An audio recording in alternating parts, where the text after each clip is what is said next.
Autism, these children. Autism spectrum disorders are an umbrella of disorders that are characterized by impaired social interaction, communication, and restrictive and repetitive behaviors.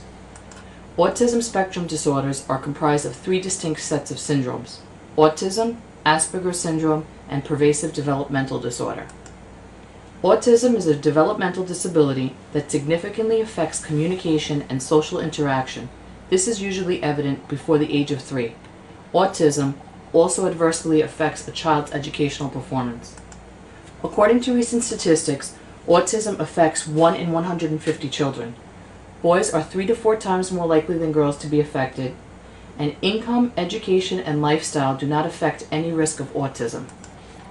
Autistic individuals display many forms of repetitive and restrictive behaviors, such as stereotyping, sameness, compulsive, ritualistic, and restrictive behaviors, even self-injury.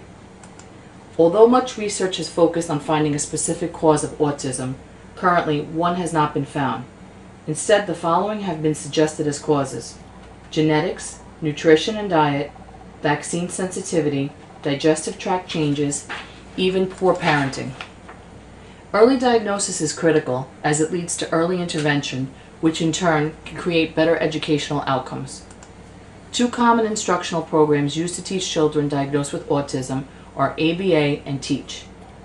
The goal of ABA is to teach children new skills by employing the use of praise and tangible items as sources of reinforcement. The goal of TEACH is to strengthen areas in which the child has interest and ability.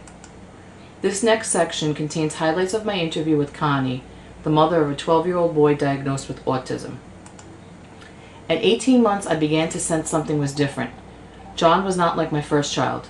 What struck me most, aside from his delayed speech, was his lack of eye contact. Doctors, family, and even friends tried to reassure me that boys were just different. John was officially diagnosed at the age of 3. The only way to describe the feeling was that we had entered this unknown world where everyone spoke a language I did not understand. Nothing was familiar, and everyone kept saying that there would be no light at the end of this tunnel.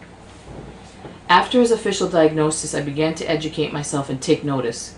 I began to see signs that I had never taken notice of before: lining up of toys, flapping, repetitive behavior, and even toe walking. In May 2002, we registered John in our local public school. This would follow up with a meeting with the principal, special education consultant, school psychologist, and teacher. No real plan was devised, and we were told, "What do you people expect us to do with these children?" Essentially, John would learn nothing that year. The aide that was assigned to him became more of a babysitter rather than educator. This would be our last connection with the public school system. In my own experience, these children are allowed in the public school system because it is the law, and I would like to believe that they mean well, but they are grossly underfunded, understaffed, and there are just too many children in the classroom. We opted to enroll John in a private school where he received 40 hours of intensive ABA therapy from the ages of 3 to 7, as well as 15 hours of therapy at home until the age of 9. Currently, he is 12 years old. He excels in math and computers, and his printing and cursive writing are exemplary. The change in him is drastic, but he still is not complete. He displays a huge deficit in common sense, displays little if any empathy, he is unable to read facial expressions, and requires explicit instructions for any and all tasks. His socialization skills are still impaired. Our goals for John are simple ones: that he may be capable one day of taking care of himself. To hold down a job and live on his own would all be secondary. Oftentimes, the diagnosis of autism explains the why, but it does not always give the how. It is challenging to find appropriate services, and the process is long, and the change is not overnight. It is hoped that one day a better biological understanding of autism will come. Tests to diagnose children earlier and more effective medical treatments will be on the horizon. So far, all have been elusive.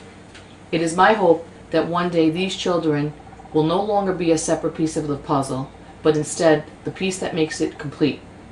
Education is the future.